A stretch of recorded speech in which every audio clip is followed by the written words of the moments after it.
सुरुवातीला या घडीची मोठी बातमी। छत्तीसगडमध्ये गांगलूर पोलीस ठाण्याच्या हद्दीतील कोरचोली आणि लेंद्राच्या जंगलात पोलीस आणि नक्षलवाद्यांमध्ये चकमक झाली। घटनास्थळावरून 8 नक्षलवाद्यांचे मृतदेह सापडलेत।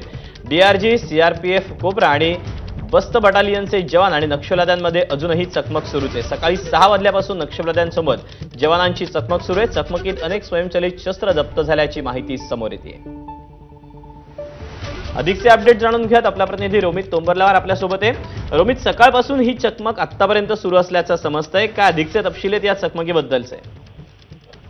दीपक, जी आगामी लोकसभा निवडणूक आहे त्या पार्श्वभूमीवर ही मोठी कारवाई मानली जाते। मागील काही दिवसाआधी सुद्धा बिजापूर आणि महाराष्ट्र आपल्या छत्तीसगडच्या बॉर्डरवर जे आहे मोठी चकमक उडाली, त्यामध्ये 4 नक्षल्यांना कंठस्नान घालण्यात मोठं यश आलं होतं। सोबतच गडचिरोलीमध्ये देखील मागच्या आठवड्यामध्ये सुद्धा मोठं चकमक झालं, जे तेलंगणावरून महाराष्ट्रात सीमेवरून जे आहे छत्तीसगडला जात असताना गडचिरोली पोलिसांकडनं त्या भागामध्ये चकमक उडाली होती, ज्यामध्ये 4 नक्षली जे आहेत त्यांना सुद्धा कंठस्नान घालण्यात मोठं यश आलं। आणि आजची जी मोठी घटना आहे, गांगलूर जो बिजापूर जिल्ह्यातला गांगलूर पोलीस स्टेशन तिथला जो कोरचोली या भागामध्ये जे आहे सकाळी 6 वाजल्यापासून जे आहे मोठी चकमक उडाली होती, ज्यामध्ये सकाळच्या दरम्यान जे आहे सर्च ऑपरेशन मध्ये 4 जे मृतदेह आहे नक्षल्यांचे ते आढळले होते। मात्र आताचे जर अपडेट बघितलं तर ते अजून वाढून 8 नक्षल्यांचे जे डेड बॉडी जे आहेत ते आता अस्तित्वात करण्यात डीआरजीएफ आणि